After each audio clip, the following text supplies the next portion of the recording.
예수 내 구주 예중학교 오신 여러분 예수 이름으로 환영합니다. 우리 예수로 나의 구주 삼고 찬양하며 예배드리겠습니다. 예수로 나의 구주 삼고 성령과 피로써 거듭나니 이 세상에서 내 영혼이 하늘의 영광 누리고 예수로 나의 구주 삼고 성령과 피로써 거듭나니 이 세상에서 내 영혼이 하늘의 영광 누리로다. 이것이 나의 간증이요 이것이 나의 찬송일세.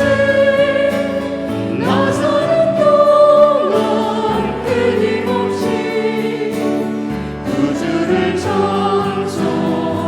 찬송하리로다.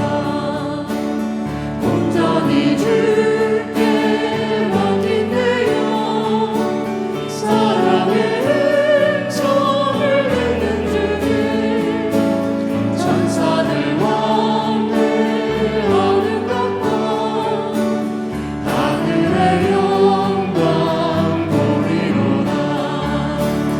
이것이 나의 간증이요 이것이 나의 찬송일세. 나 사는 동안 끊임없이 구주를 찬송하리로다.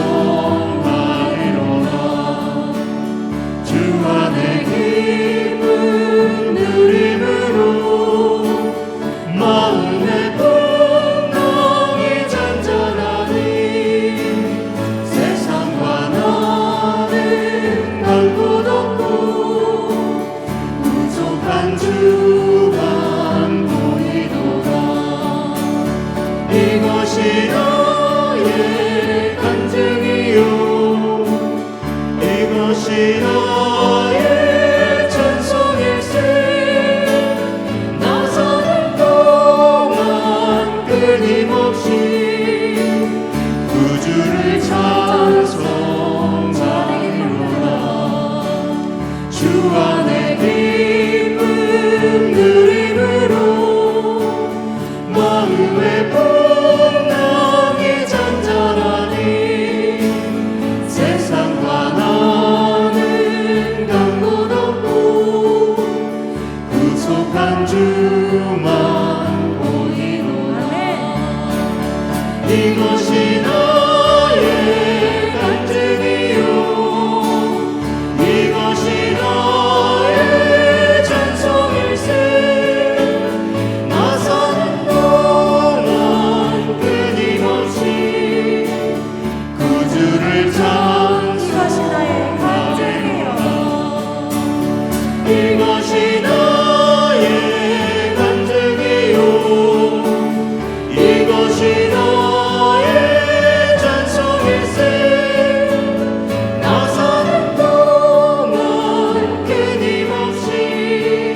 이곳을 주목하소서.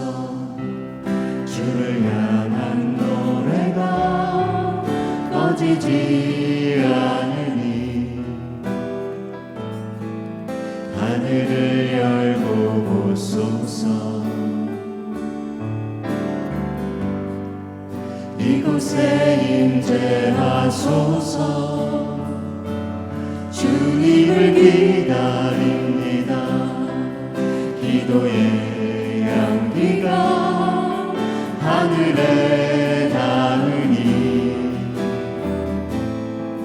주여 임재하여 주소서.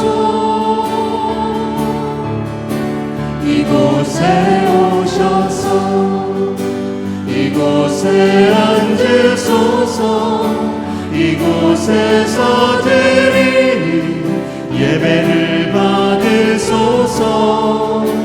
예수의 이름이 예수의 이름만이 오직 예수 이름만 이곳에 있습니다.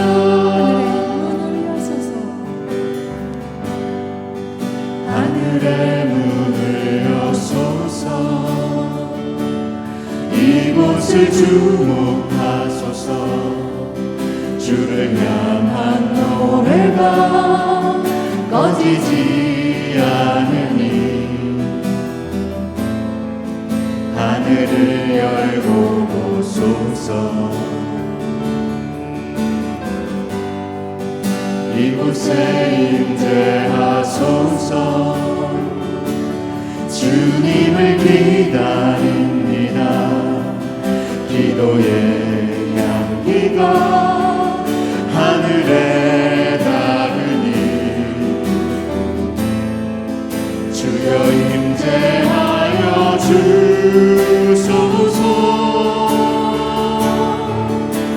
이곳에 오셔서 이곳에 앉으소서.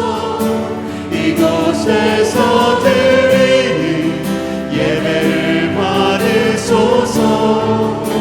예수의 이름이 예수의 이름만이 오직 예수 이름만 이곳에 있습니다.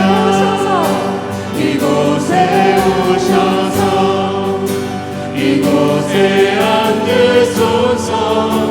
이곳에서 드리는 예배를 받으소서. 예수의 이름이 예수의 이름만이 오직 예수 이름만 이곳에 있습니다. 예수의 이름이 예수의 이름만이 오직 예수 이름만 이곳에 있습니다.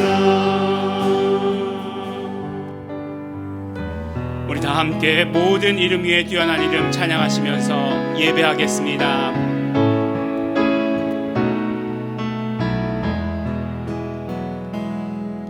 모든 이름 위에 뛰어난 이름 예수 이름. 예수 내 구주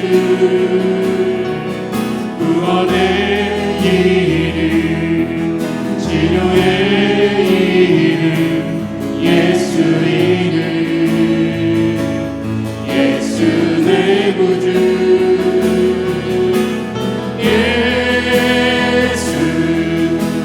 구주 예수 내 구주 예수 내 구주 예수는 나의 주. 모든 이름 위에 모든 이름 위에 뛰어난 이름 뛰어난 이름 예수 이름.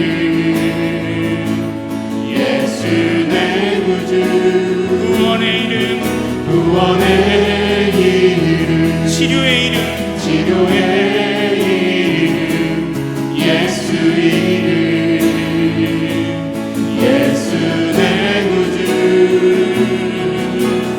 예수 내 구주 예수 내 구주 예수 내 구주 예수는 나의 우리 다시 한번 고백합니다. 예수 내 구주 예수 내 구주 예수 내 구주 예수 내 구주 예수는 나의 주. 우리 이 시간 다 함께 예배를 위해서 예배하는 자신을 위해서 기도하는 시간 갖도록 하겠습니다. 하나님 아버지 감사합니다. 오늘 우리 이렇게 부활의 기쁨과 감격을 가지고 또 예배 가운데 나왔습니다. 하나님 아버지 우리로 예배하게 하여 주시옵시고 우리가 예배할 때 우리가 예수 이름을 높일 때 받아주시고 영광 돌리게 하여 주신 것 감사하고 감사합니다. 우리는 아무 공로 없이 오직 예수님의 피만 의지하고 나왔습니다. 우리의 죄를 씻어 주시옵시고 우리를 깨끗게 하여 주시옵시고 그러므로 그 가운데 성령님께서 충만히 임재하여 주시옵시고 성령님께서 우리의 예배 가운데 임재하여 주시고 충만히 임재하여 주시고 인도하여 주시옵소서. 성령 충만을 소원합니다. 우리 다 같이 예배를 위해서 예배하는 자신을 위해서 통성으로 기도하시겠습니다. 하나님 아버지 감사합니다. 오늘도 아버지 하나님 우리 한 사람 한 사람 예배 가운데로 불러주셔서 감사합니다. 우리가 아버지 하나님 오직 아무 공로 없이 예수님의 피만 의지하고 나왔습니다. 예수님의 피로 씻어주시고 깨끗게 하여 주시옵시고 우리의 모든 죄와 허물들을 깨끗이 씻어주시옵소서. 우리는 아버지 하나님 온전히 예수 이름만 영광 돌리기를 간절히 바라고 소원합니다. 하나님께서 받으시는 예배 하나님께 영광 돌리는 예배 되기를 간절히 바라고 소원합니다. 예수 이름으로 드리는 찬양을 받아 주시옵소서. 예수 이름으로 드리는 우리의 기도 가운데 응답하여 주시옵소서.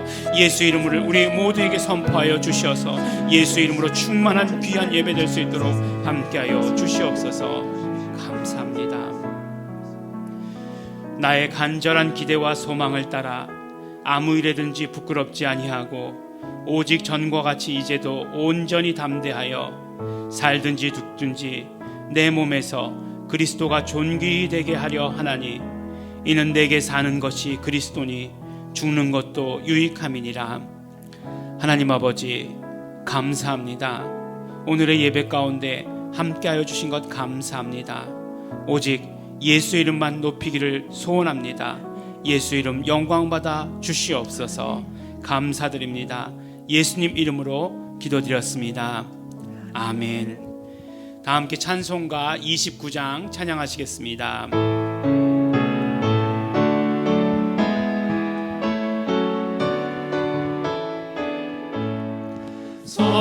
성도여 다 함께 할렐루야 아멘. 주 찬양하여라 할렐루야 아멘.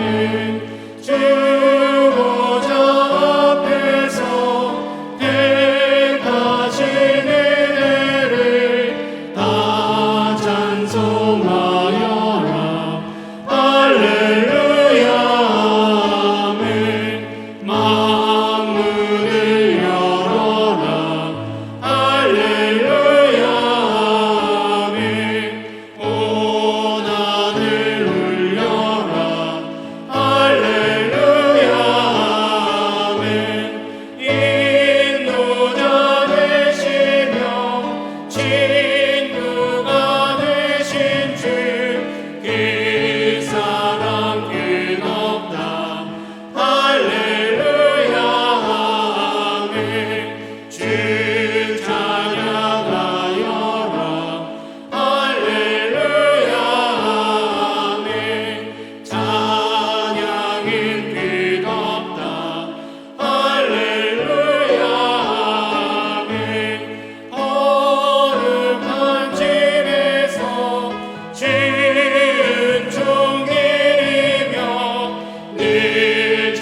사도신경으로 우리의 신앙을 하나님께 고백하겠습니다.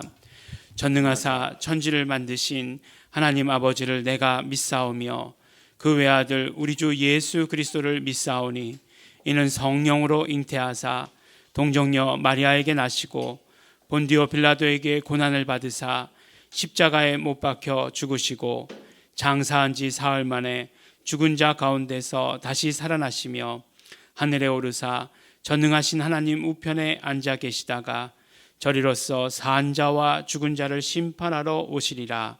성령을 믿사오며 거룩한 공회와 성도가 서로 교통하는 것과 죄를 사하여 주시는 것과 몸이 다시 사는 것과 영원히 사는 것을 믿사옵나이다.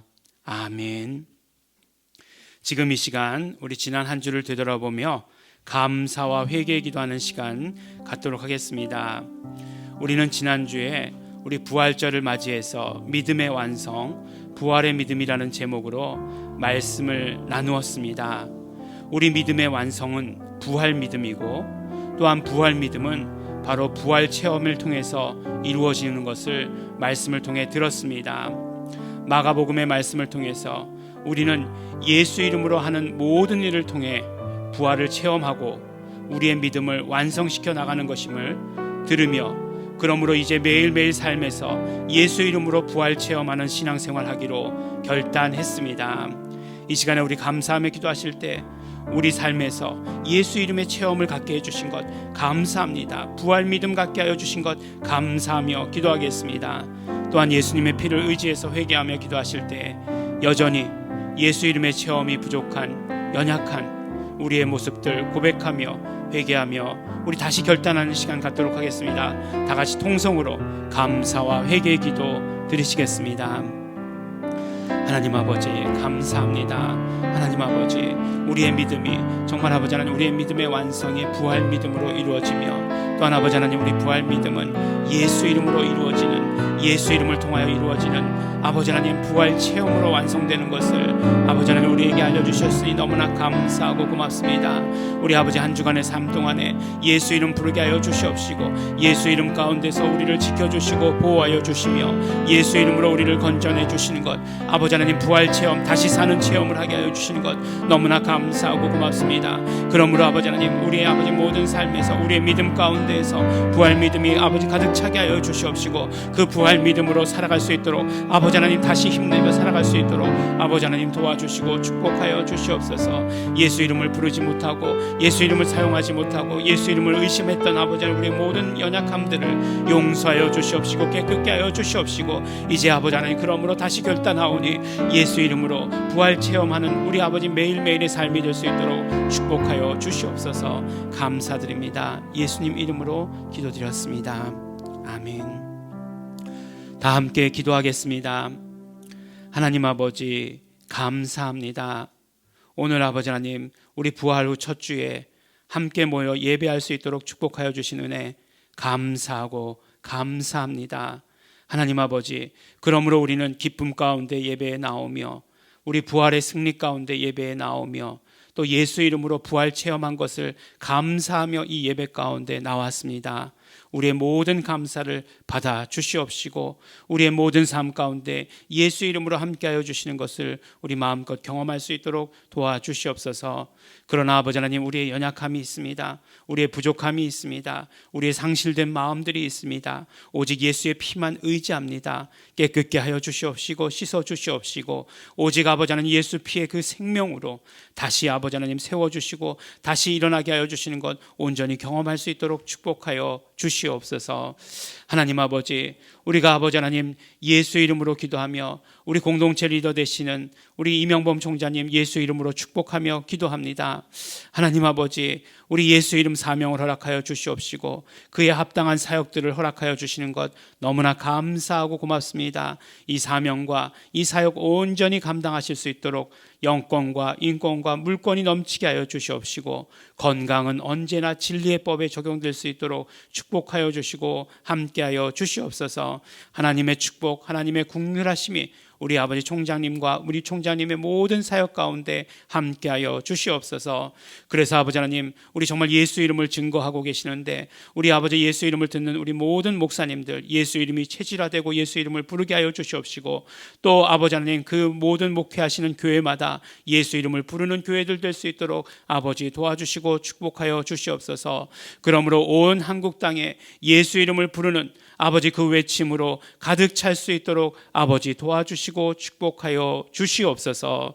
하나님 아버지, 우리 예배를 통해서 하나님의 말씀을 허락하여 주시는 것 너무나 감사하고 고맙습니다. 우리가 정말 이 말씀을 통해서 온전히 하나님을 섬길 수 있도록 축복하여 주시옵소서. 아버지 하나님, 우리가 지금까지 어떻게 하나님을 섬겨야 되는지 몰랐는데, 그러나 아버지 하나님 이 말씀을 통해서 온전히 하나님을 섬기는 우리 모든 성도들 될 수 있도록 축복하여 주시옵소서. 아버지 하나님, 원근각처에서 예배하는 우리 모든 성도들 성령님으로 하나 되게 하여 주시옵시고, 우리 주일학교 예배 가운데도 함께 하여 주시옵시고, 그러므로 성령 충만으로 예배하게 하여 주시옵소서. 감사드립니다. 예수님 이름으로 기도드렸습니다. 아멘. 하나님 아버지 감사합니다. 함께하여 주시고 축복하시어서 우리 아버지 정말 말씀 가운데 함께하여 주시옵소서. 우리가 아버지 꼭 들어야 되는 말씀 듣게 하여 주시옵시고, 온전히 성령님으로 말미암아 담대하게 아버지 말씀을 선포할 수 있도록 축복하여 주시옵소서. 성령님 함께해 주시옵소서. 감사드립니다. 예수님 이름으로 기도드렸습니다. 아멘. 오늘 우리가 함께 하실 말씀은 우리 고린도 후서 말씀입니다. 고린도 후서 5장 1절로부터 5절까지 말씀 우리 함께 읽겠습니다. 만일 땅에 있는 우리의 장막집이 무너지면 하나님께서 지으신 집 곧 손으로 지은 것이 아니요 하늘에 있는 영원한 집이 우리에게 있는 줄 아나니, 과연 우리가 여기 있어 탄식하며 하늘로부터 오는 우리 처소로 덧입기를 간절히 사모하노니 이렇게 입음은 벗은 자들로 발견되지 않으려 함이라. 이 장막에 있는 우리가 짐진 것 같이 탄식하는 것은 벗고자 함이 아니요 오직 덧입고자 함이니, 죽을 것이 생명에게 삼킨 바 되게 하려 함이라. 곧 이것을 우리에게 이루게 하시고 보증으로 성령을 우리에게 주신 이는 하나님이시니라. 아멘. 사도 바울의 서신서들을 보면 아주 그 반복적으로 등장하는 그런 표현들이 있는 것을 보게 됩니다. 그것이 무엇이냐면 바로 옷 입으라라고 하는 그런 말씀입니다.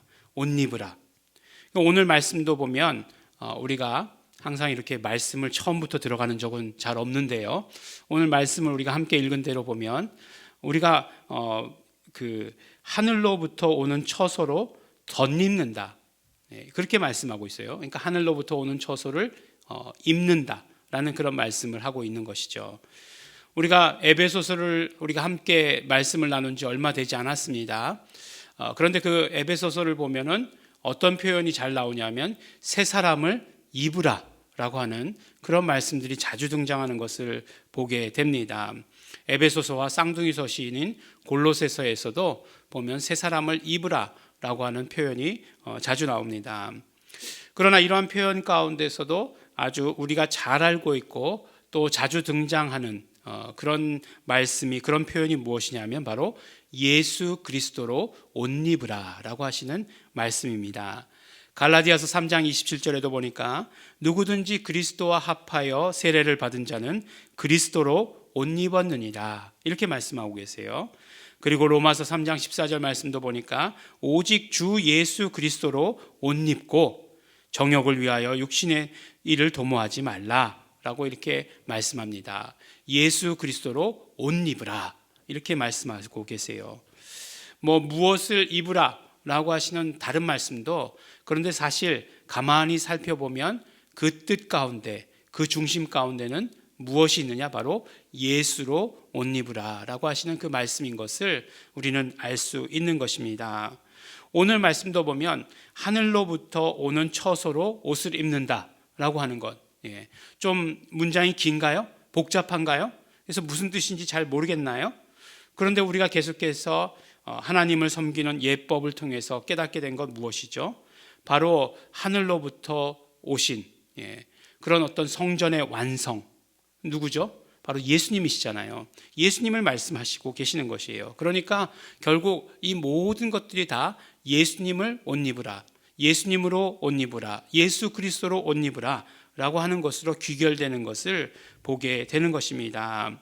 그렇습니다. 이제 성전이 된 우리는 누구라고요? 바로 예수 그리스도로 옷 입은 사람들입니다. 예수 그리스도로 옷 입어야 하는 그런 사람들인 것입니다. 그런데 예수 그리스도로 옷 입는다, 이 표현은 되게 멋있어요. 되게 표현은 멋있는데 이것만큼 다 알아들을 것 같은데 무슨 뜻인지 모르겠는 것만큼 답답한 것이 없다는 거죠. 도대체 목사님, 이게 무슨 뜻입니까? 너무나 막연합니다. 이렇게 말씀하시는 분들 계세요. 그러면 예수님께서 패션 리더였다는 그런 말씀입니까? 그러니까 우리가 크리스찬이 되었으니까 예수님의 패션을 쫓아가야 된다, 뭐 그런 말씀입니까? 그렇지만 저는 그거에 절대로 동의할 수 없습니다. 그 당시의 패션 리더는 침례 요한이었습니다. 그 예수님은 결코 아니었던 것 너무너무나 분명합니다. 침례 요한은 벌써 패션 감각이 다르지 않습니까? 그때서부터 지금도 유행하고 있는 그 낙타 그 털옷, 그것을 입고 있지 않았습니까? 그렇다면 예수님보다는 침례 요한이 더 이렇게 패션 감각이 뛰어났는데 예수님으로 옷 입으라, 너무 억지 아닙니까? 이렇게 물어볼 수도 있을 것 같아요. 아니, 그러면 예수님으로 옷 입는다는 것은 그게 아니라고 한다면 그러면 예수님을 업고 댕기라는 그런 말인가요? 왜 그런 크리스찬 사파들 그림들 이렇게 보면 그런 것들 있지 않습니까? 예수님께서 우리를 업으시는 장면이 있죠. 그리고 이렇게 고난 가운데 내가 너를 업었다 이렇게 하는 그런 만화를 보면서 이제 그런 그림들을 보면서 우리가 감동을 받는 그런 것들 있잖아요. 근데 거기 보니까 예수님께서 우리를 업으셨지 우리가 예수님을 업은 건 아니더라고요. 그 예수님을 그럼 우리가 이제는 업고 가야 된다는 그런 말인가? 라고 이렇게 물어보게 됩니다. 하지만 이런 식의 접근은 전혀 아닌 것 같아요. 그러면 이제 우리가 이제 아주 근본적으로 돌아가서 옷을 만들어 입는다, 이렇게 생각해 보시기 바랍니다. 그러면 옷을 만들어 입으려면 어떻게 해야 됩니까? 옷을 만들 천부터 필요하겠죠. 옷을 만들어야 되는 천이 필요해요. 그러면 천부터 만들어야 됩니다. 또 천을 만들기 위해서는 실도 만들어야 돼요. 근데 실부터 만드는 것은 조금 거리를 두기로 하고, 그 다음에 이제 그 천 만드는 것만, 그것서부터만 우리가 한번 생각해 보기로 하겠습니다. 옷감을 만든다라고 얘기할 때 얼른 여러분들 뭐가 떠오르십니까? 배옷 떠오르지 않으세요? 배옷, 그러면 또 안동포 이런 것들 떠오르지 않으십니까? 그것밖에 아는 게 없어서 그래요. 그게 이제 얼른 떠오릅니다. 정말 옷감을 만드는 과정이 굉장히 수고스럽고 굉장히 힘든 그런 것임을 우리가 잘 알고 있습니다. 실을 뽑는 것은 더 힘든 과정이다라고 이렇게 얘기하는데, 그거는 하여간 그만 얘기하기로 그렇게 말씀을 나눴죠. 보면은 이제 그 안동포를 이렇게 짤 때 보면 항상 같이 나오는 그림이 있어요. 뭐죠? 배틀에서 배를 짜고 있는 여인, 그 모습이 항상 이렇게 함께 나옵니다.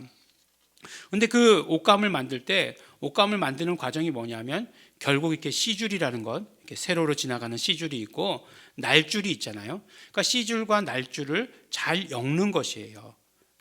그것이 바로 옷감을 짜는 것입니다.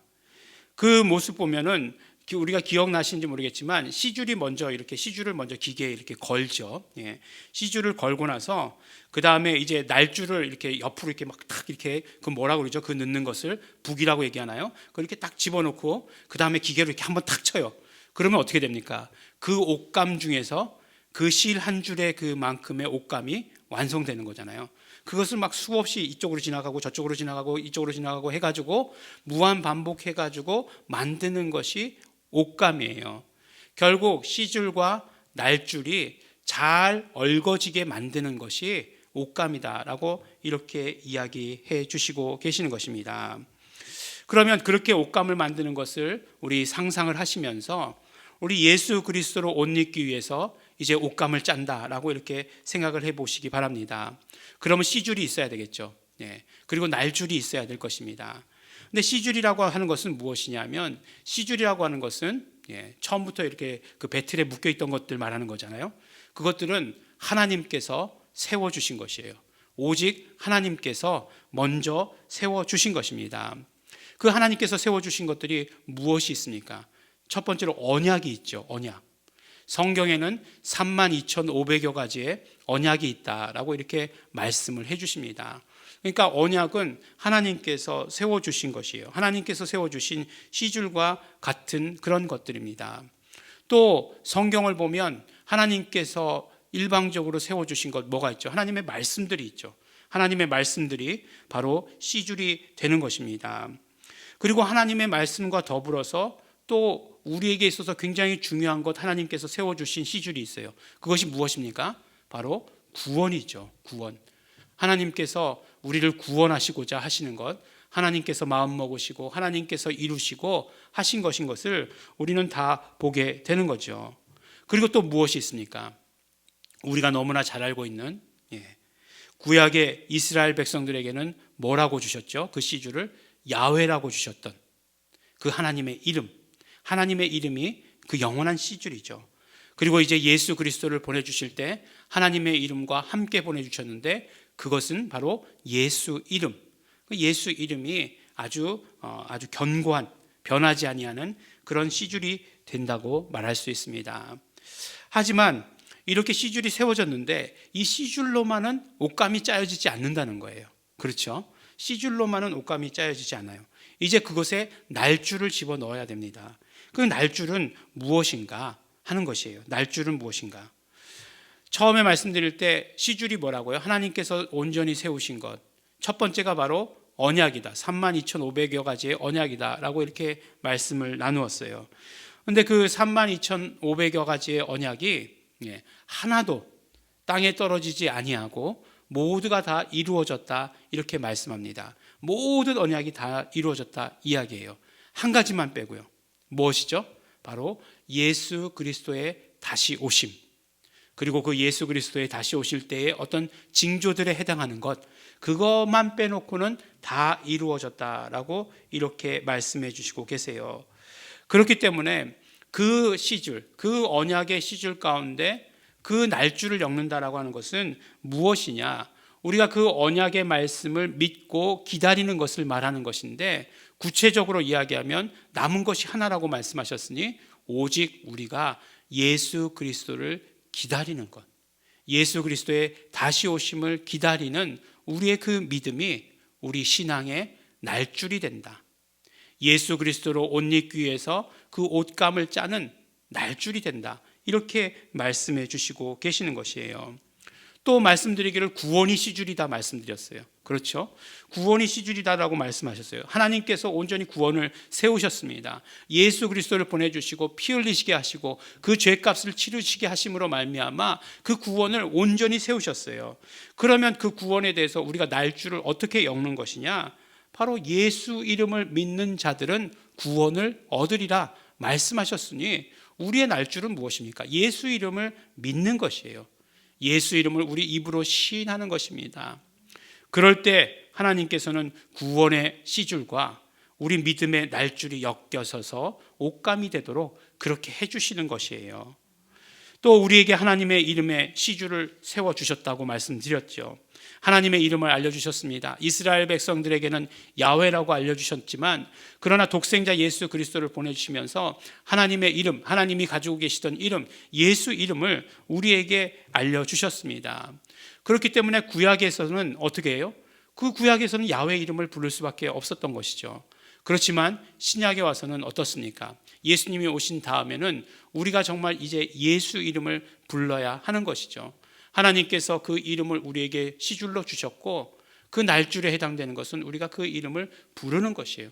그 이름을 부르고 그 이름을 사용하고 그 이름에 영광 돌리는 것, 그것이 하나님께서 세워주신 시줄에 우리가 날줄을 더하는 것이다. 그것으로 옷감을 짜는 것이다 라고 이렇게 이야기해 주시는 것입니다. 이렇게 옷감이 된다는 거예요. 이렇게 옷감이 된다는 것입니다. 멋진 디자인은 하나님께서 이미 해주셨습니다. 그러니까 이제 디자인 걱정은 하시지 마시기 바랍니다. 우리는 그 C줄에다가 날줄을 더하기만 하면 되는 것이에요. 말씀에 순종하고 그 언약을 믿으며 그 다음에 또 예수 이름을 믿어서 우리가 구원 얻고 또 예수 이름을 불러서 하나님께 영광 돌리는 것, 그것이 날줄이에요. 그것으로 통해서 우리 입술로 시인하는 것을 통해서 아름다운 옷감을 짜는 것이고, 그것을 통해서 예수로 옷 입는다라고 이렇게 말하는 그 옷감이 짜지는 것이다라고 우리에게 말씀해 주시고 계십니다. 그런데 지금까지 말씀드린 것 외에 또 중요한 C줄이 하나가 있어요. 그것이 무엇이냐면 바로 성전입니다. 하나님께서 C줄로 세우신 것, 성전이에요. 그렇기 때문에 우리는 이 C줄에 대해서 어떻게 해야 됩니까? 하나님을 섬기는 것을 통해서 그 성전에서 하나님을 섬기는 그 섬김으로 날줄을 엮어가게 되는 것입니다. 그래서 예배가 굉장히 중요한 거예요. 저는 절대로 예배주의자가 아닙니다. 예배가 어떤 형식으로 치우치는 것에 대해서 매우 거부감을 갖고 있는 사람입니다. 하지만 중요한 것은 하나님이 세우신, 하나님이 하라고 하신 그 예법이 있어요. 그렇기 때문에 그 예법은 우리가 꼭 지켜야 하는 것입니다. 하나님을 내가 내 마음대로 예배하겠다, 하나님을 내가 가고 싶은 곳에서 예배하겠다, 그런 것 아닙니다. 정말 하나님께서 말씀하신 대로 그 예법을 지켜나가는 것이에요. 그것이 참된 예배입니다. 우리도 보면 살아가면서 이제 굉장히 많은 법들이 있어요. 그것들이 어떤 때는 알기도 하고 어떤 때는 모르기도 하는 그런 많은 법들이, 우리를 지배하는 그런 법들이 있습니다. 제가 이제 여러분들 잘 아시는 대로 이제 양재천에서 자전거를 타지 않습니까? 근데 양재천 자전거 도로가 굉장히 잘 돼 있어요. 어느 곳을 가든지 어느 곳보다 잘 돼 있습니다. 또 특히 잘 돼 있는 것은 무엇이냐면 양재천의 자전거 도로는 저 일동제약 사거리에서 조금 더 가면 다리 있죠. 그 다리로부터 시작해 가지고 탄천에 이르도록 일방통행입니다. 일방통행. 한쪽은 상행, 한쪽은 하행 이렇게 되어 있어요. 그러니까 훨씬 더 안전하게 이렇게 자전거를 탈 수 있죠. 그러니까 자전거를 타는 사람도 안전하고 걷는 사람도 안전하고 하는 그런 것들이 될 수 있어요. 근데 물론 이 자전거가 일방통행이다, 이것을 어긴다고 해서 벌금을 문다거나 그런 것을 본 적은 없어요. 하지만 이러한 법들을 어기면 안전에는 굉장히 심각한 위협이 될 수도 있다라고 하는 것이에요. 그 법을 어기면 누군가는 피해자가 될 수 있고 또 누군가는 가해자가 될 수도 있다라고 이렇게 이야기하는 것이에요. 근데 보면 간혹 보면 자전거를 탈 때마다 보면 그 법을 지키지 않는 사람들이 있어요. 사실 간혹이라고 말씀드렸지만 매번 봅니다. 매번 탈 때마다 봐요. 근데 어떤 사람들은 모르는 사람들도 있어요. 자전거 도로가 다 그렇지, 그리고 이렇게 지나가는 사람들이 있는데 곳곳마다 표지판이 세워져 있음에도 불구하고 보지 않는 거죠. 보지 않아서 모릅니다. 근데 그런 어른들은 어쩔 수 없다 치고라도 이제 가장 더 많이 보는 것은 어린이들이에요. 어린아이들이에요. 어린아이들이 그렇게 역주행이죠. 그러니까 역주행으로 자전거를 타는 애들을 많이 봅니다. 그러면서 어떤 생각이 드냐면 저 어린아이들에게 법을 가르쳐줄 어른이 있어야 할 텐데 라는 그런 생각이 들어요. 저 법을 가르쳐주실 어른이 누굴까? 누가 되어야 될까? 그런 생각을 해봅니다. 근데 요새 같은 분위기에서 얘야 그렇게 타면 안 된다 이렇게 얘기하면 곧 부모가 나타나가지고 왜 우리 애기를 길을 죽이고 그러세요? 그렇게 할까봐, 그런 어른들이 나타날까봐, 그런 부모들이 나타날까봐 섣불리 말도 못 걸겠어요. 그러면 가장 중요한 것은 부모가 가르쳐야 될 텐데 부모가 안 가르치면 어떻게 될까? 그래서 사실 법을 지키면 법을 알고서 법을 지키면서 사는 것이 나에게 굉장히 유익이라고 하는 것을 알려줄 사람이 있어야 한다라는 그런 생각을 하게 되었어요. 우리 크리스찬이 되었으면 알아야 될 것들이 있습니다. 우리 사실 처음 크리스찬 예수 믿고 나면 그때가 가장 기쁘고 그때가 가장 좋은 것 같지만 그러나 그것이 시작이에요. 그렇기 때문에 누군가 무엇을 알려줄 사람이 있어야 되는 것이에요. 그렇다고 해가지고 율법적이 되어야 된다라고 하는 것은 결코 아닙니다. 하나님을 섬기는 예법에 대해서는 알려주어야 하고 또 그것을 배워야 합니다. 하나님이 세우셨으니 그 법대로 하나님을 섬기는 것이에요. 이것이 가장 중요한 것입니다. 하나님께서 세우신 씨줄과 우리의 순종의 날줄이 얽혀서 옷감이 되는 것이에요. 이 옷감으로 만든 옷을 입으면 바로 예수로 옷 입는 것이 되는 것입니다. 그렇게 예수로 옷을 입으면 우리는 부끄러움을 당하지 않습니다. 예수님은 신랑이시고 우리는 신부죠. 네. 아주 어린 양의 혼인잔치, 나중에 우리 또 말씀 뒤에 가서도 나오지만 예수님은 신랑이시고 우리는 신부라고 이야기해요. 신부는 예복을 입어도 신부고 예복을 입지 않아도 신부입니다. 네. 무슨 말씀인지 우리 다 이해하시죠? 그렇지만 결혼식장에 가서 보면 예복을 입은 사람이 신부예요. 네. 예복을 입은 사람, 그 사람을 보고 신부라고 이야기합니다. 그러니까 신부는 예복을 입고 있어야 하는 것이죠. 그래서 그 예복을 입고 있는 것을 통해서 부끄러움을 당하지 아니하고 오히려 이 모든 결혼식의 주인공이다라고까지 선포하는 것이에요. 바로 그렇게 신부는 옷을 입어야 하는 것입니다. 우리가 그렇기 때문에 예수로 옷 입어야 하는 것이고, 우리가 예수로 옷 입으면 그때 어떤 일들이 벌어지느냐? 바로 예수만 보이게 되는 것이에요. 우리가 예수로 옷 입으면 우리는 예수만 드러내게 되어 있는 것이에요. 사도 바울은 빌립보서에서 이렇게 말씀합니다. 오직 예수만 존귀히 되기 원한다라고 이렇게 얘기해요. 그런데 그 존귀히 된다라고 하는 말을 헬라어로 찾아보면 메갈루노라고 이렇게 이야기해요. 메갈루노, 매그니파이, 이렇게 되는 거죠. 그 무슨 뜻이에요? 확대경을 통해서 보는 것처럼 보인다라고 이렇게 얘기하는 거예요. 나를 통해서 예수님이 존귀히 되기를 원하신다. 무슨 말이라고요? 나를 통해서 예수님이 온전히 확대되어져서 보여지기를 원한다. 그렇게 말씀하시는 것이에요. 어떻게? 우리가 바로 예수 그리스도를 옷 입음으로 말미암아 오직 우리가 아니라 예수만 드러나 보이게 된다. 이렇게 말씀해 주시는 것입니다. 그것이 바로 우리 크리스찬들의 모습이 되어야 한다는 것이에요. 근데 어떻게 해요? 내가 보인다? 모든 일에 내가 보인다? 그러면 뭐라고요? 가짜다. 이렇게 얘기하는 것입니다. 여러분들 제가 설교 시간에 심한 말 하기 싫어하는 거 잘 아시죠? 그런데 지금 굉장히 심한 말 했습니다. 뭐라고요? 내가 보이기 시작하면 가짜다. 누가 보여야 된다고요? 오직 예수 그리스도만 존귀히, 그러니까 확대되어져서 보여져야 된다. 예수 그리스도로 옷 입을 때 그런 것이 이루어진다라고 이렇게 말씀해 주시는 것입니다. 오늘 말씀은 이렇게 짧게 여기서 이렇게 임팩트 있게 끝내고 싶습니다. 그렇지만 늘 그렇지 못하죠.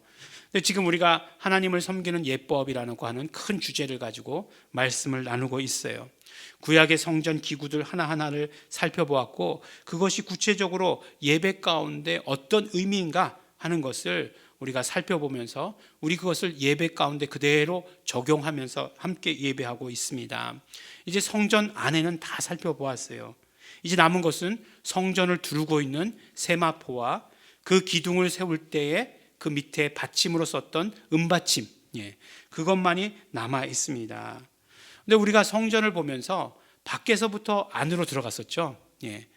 그럼에도 불구하고 밖에서부터 시작해서 안으로 들어갔는데 실제로 가장 바깥은 가장 마지막에 하는 거예요. 왜 그렇죠? 세마포의 의미를 우리가 이해하게 되면은 그 의미를 우리가 또 함께 알 수 있을 것입니다. 세마포라고 하는 것은 무슨 말씀이냐면 그 천을 말하는 건데 그 성전, 그러니까 그때는 구약에서는 장막성전을 말씀하는 거죠. 모세의 장막성전을 바로 맨 바깥에 둘렀던 그 천, 담과 같은 그 천, 그것이 바로 세마포로 두른 천이었다라고 하는 것이에요. 근데 사실 보면 제사에 참여하는 그 이스라엘 백성들은 그 안에 들어갈 수 있었죠. 그렇기 때문에 그 안에서 무슨 일이 일어나는지 봅니다. 양을 잡아서 피를 흘리게 하고 그 피를 가지고 들어가서 뭐 바르고 씻고 하는 것들 보게 되는 거죠.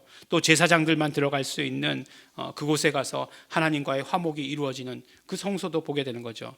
또 그 안에 뭐 대제사장만 1년에 한 번 들어갈 수 있는 그 지성소에서의 무슨 일이 일어나는지 오직 대제사장만 볼 수 있는 것이죠. 그런데 이방인들은 그곳에 들어가지 못해요. 이방인들은 그곳에 들어가면 큰일 납니다.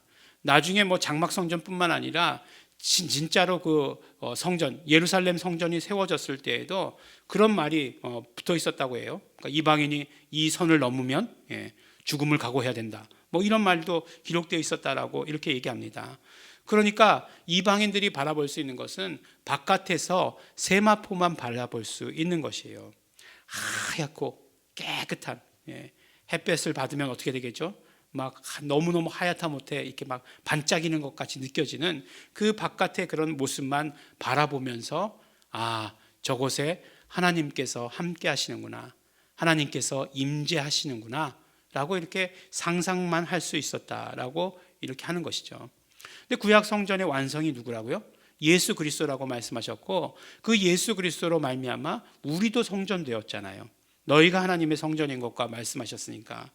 그러니까 무슨 말씀이냐면 우리도 성전이기 때문에 우리도 세마포로 둘려 있다, 이렇게 말씀해 주시는 것이에요. 그리고 세마포로 둘려 있어야 한다라고 이렇게 말씀하시는 것입니다. 그러면 이것은 무슨 말씀이신가? 바로 세상 사람들은 우리의 모습을 보면서 하나님이 어떤 분이신지에 대해서 알게 된다 말씀해 주시는 것입니다. 물론 하나님이 어떤 분이신가 하는 것은 하나님과의 사귐을 통해서 아는 것이에요. 구체적으로 하나님과의 교제를 통해서 정말 하나님이 어떤 분이신가 알아야 하는 것입니다. 그럼에도 불구하고 이 성도들을 보면서 어렴풋하게 하나님이 누구신가 하는 것을 알게 된다는 것이에요. 성도들에게 무엇이라고요? 세마포가 둘려져 있기 때문에 그렇습니다. 그러면 그 세마포라는 것이 무엇입니까? 조금 전에도 말씀드렸지만 요한계시록 19장에 보면 어린 양의 혼인잔치 장면이 나옵니다. 우리 그 찬양에도 있지 않습니까? 주 나의 신랑 나 주의 신부, 그 사랑은 내 기쁨, 그런 찬양 있잖아요. 바로 성경에서는 예수님을 신랑이시다 말씀하시고 우리를 신부라고 말씀해 주세요. 나는 남자인데 왜 신부예요? 뭐 이렇게 질문은 하지 마시기 바랍니다. 그런 이야기는 하지 마시기 바랍니다. 그런데 거기 그 말씀에 보면 그 혼인잔치에 신부들이 있는데 그 신부들이 바로 깨끗한 세마포를 입은 신부들이 있다라고 이렇게 말씀을 하세요. 그리고 그 세마포는 뭐라고요? 성도들의 옳은 행실이다라고 이렇게 말씀합니다. 요새 결혼식장 가보면, 요새는 뭐 최근에 들어서는 결혼식장 못 가봤습니다. 그렇지만 결혼식장 가보면 예전이랑 굉장히 많이 다르죠. 뭐 예식장에서 하는 결혼식들을 보면 이렇게 뭐 엄숙함이 느껴진다거나 하는 그런 결혼식은 거의 뭐 없는 것 같은 그런 생각이 들어요. 그냥 뭔가 이렇게 잔치 같고 또 이벤트 같다라고 하는 그런 생각이 듭니다. 제가 제일 싫어하는 게 뭐냐면 남의 결혼식 가서 떠드는 사람이 제일 싫어요. 아니 왜 그 자기가 그 떠드는 것은 학교에서 떠드는 걸로 끝나지 않았나요? 왜 그냥 떠들려면 밖에 나가 있든지 왜 그 안에서 이렇게 떠드는지 잘 모르겠어요. 근데 보면 이제는 뭐 주례사 되게 짧아졌어요. 이제 뭐 성혼 선언문 되게 짧아졌어요. 뭐 그런 거 되게 짧아졌어요. 근데 이제 뭐 제일 긴 거는 뭐냐면 축가, 이벤트 뭐 이런 것들이 더 길어졌어요.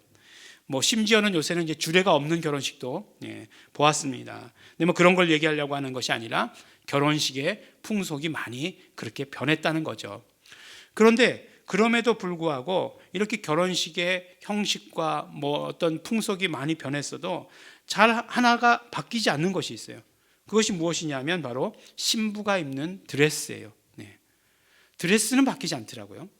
그러니까 결국은 흰 드레스를 입은 그 사람이 바로 신부예요. 그것만은 변하지 않는 것 같습니다. 이제는 뭐 신부가 입은 드레스가 결혼식을 말해준다 라고 이렇게 얘기해도 과언이 아닐 정도로 그렇게 말하는 것 같아요. 그렇게 본 것 같아요. 어떤 형식이든지 간에 신부는 하얀 드레스를 입는다는 것이죠. 마찬가지로 어린 양의 혼인잔치에서 신부된 우리는 모두가 다 세마포를 입어야 된다라고 이렇게 말씀해 주십니다. 그 세마포가 바로 성도들의 옳은 행실이다라고 이렇게 말씀합니다. 그런데 옳은 행실이다라고 이야기하면 우리가 언뜻 생각하기를 도덕적이고 양심적인 그런 옳음, 이런 것들을 생각하기 쉽습니다.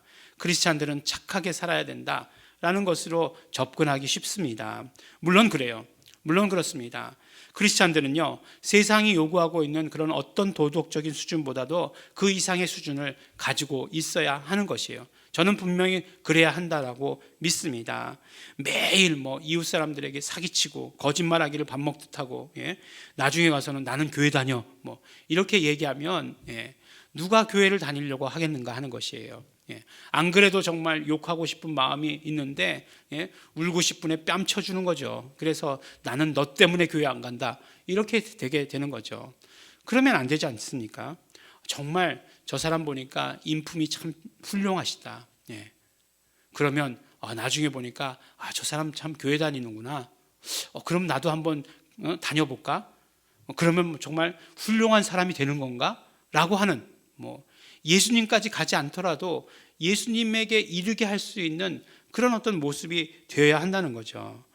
그렇지만 이런 것보다 더 중요한 것이 있어요. 그것이 무엇이냐면 도덕적 기준보다 더 분명한 것, 옳은 행실이라고 하는 것은 헬라어로 보면 의로운 행위다라고 이렇게 번역할 수 있어요. 그러면 의롭다고 하는 것이 무엇이냐? 성경에서 의롭다고 하는 것은 바로 예수님과 연결되어 있는 것을 우리는 곧 발견하게 됩니다. 왜냐하면 의로우신 분은 예수님 한 분밖에 계시지 않기 때문에 그래요.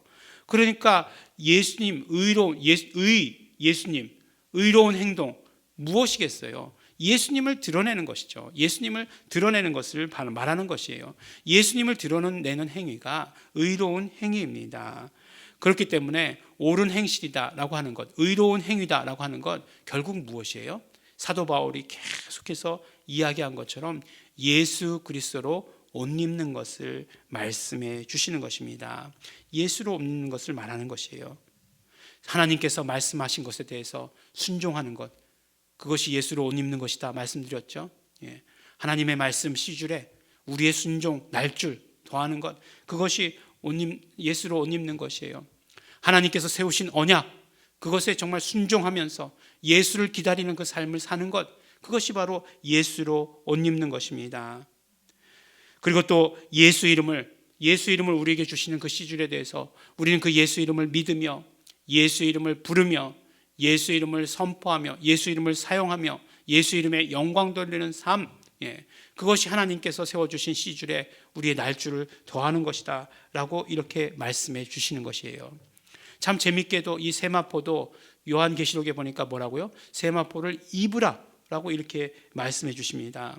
오직 예수로 옷 입으로 말미암아 예수님만 보이게 하셨던, 그러니까 예수 이꼴 세마포인 것을 우리에게 강력하게 말씀해 주시는 것이죠.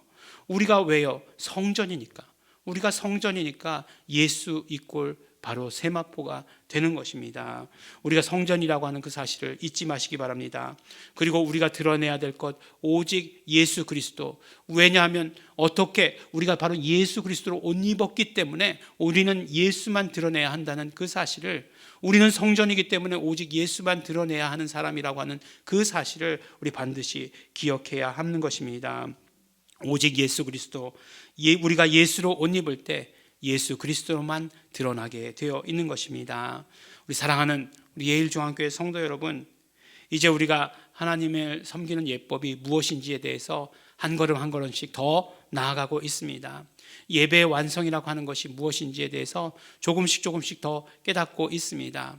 예배의 완성은 바로 예수 그리스도를 드러내는 것입니다.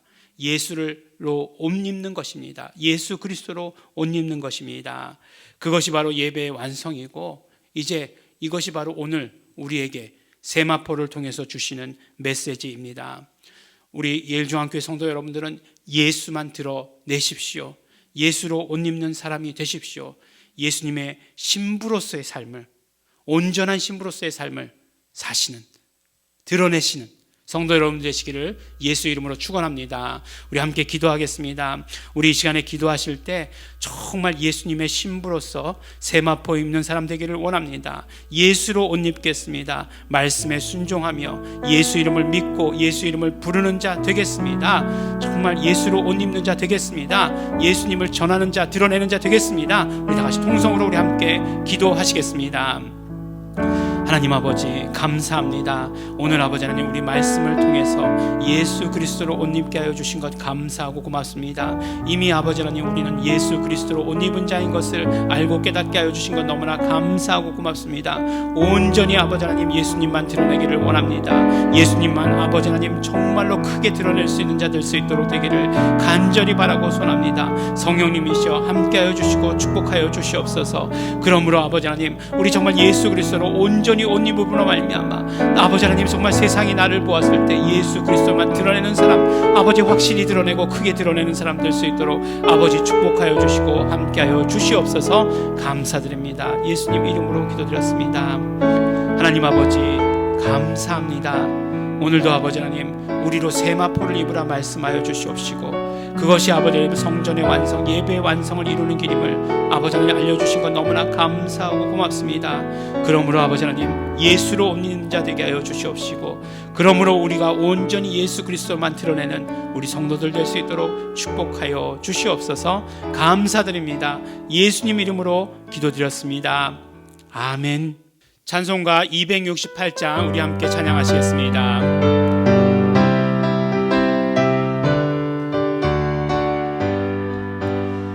세상 위하여 나 복음 전하리 만 백성 모두 나와서 주 말씀 들어라 죄 중에 빠져서 헤매는 자들아 주님의 음성 못 듣고 너 구원받아라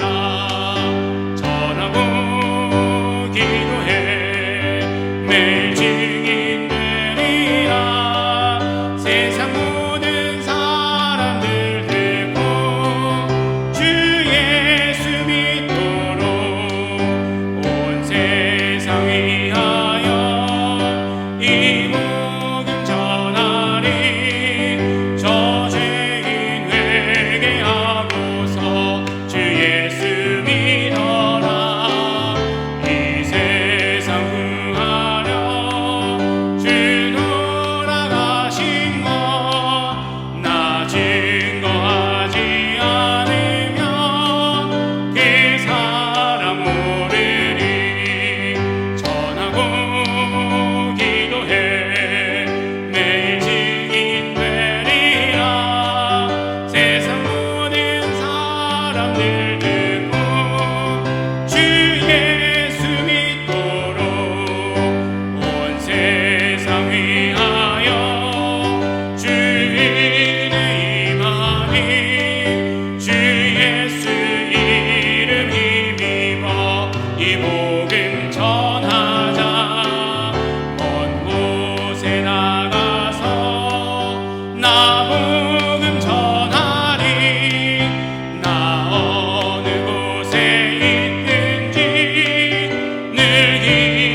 전하고 기도해 매일 증인 되리라 세상 모든 사람들 듣고 주 예수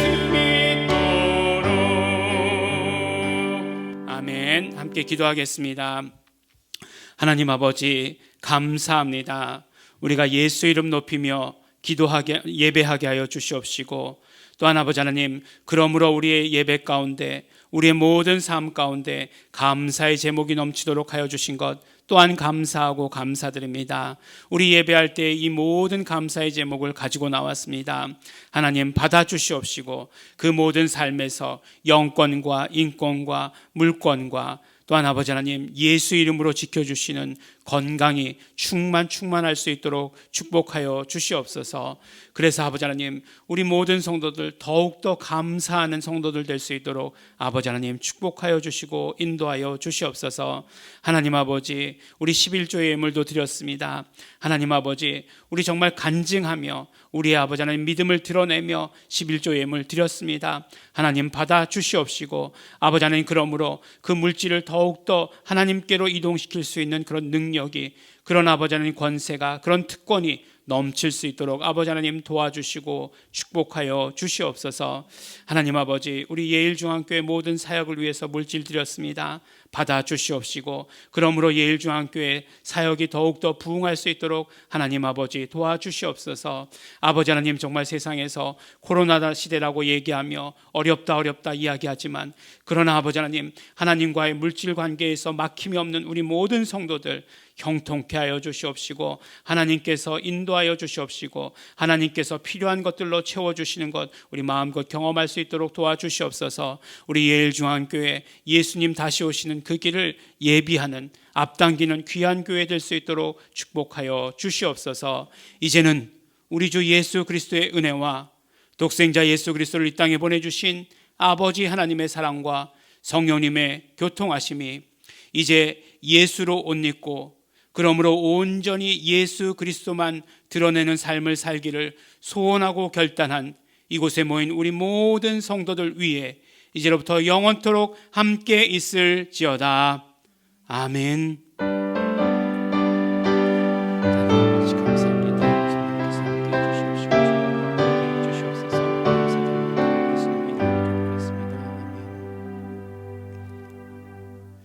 네, 잠시 광고 말씀드리겠습니다.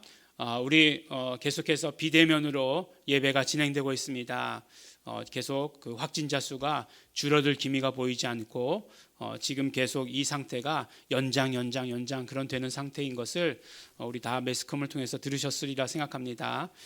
우리 이 시간이 길어질수록 우리 성도님들이 궁금하기는 합니다. 그러나 계신 곳에서 예배할 때에 어떤 모습으로 예배하든지 간에 성령 충만한 모습으로 예배하시게 되기를 예수 이름으로 또한 축원합니다. 우리 다른 특별한 광고는 항상 우리 카톡을 통해서 보내드리도록 하겠습니다. 마지막 광고 꼭 헌금하시기 바랍니다. 우리 예배 가운데 헌금하시는 것 잊지 마시기 바랍니다. 우리 예배를 마칩니다. 하나님께 감사와 영광의 박수 돌려드리겠습니다.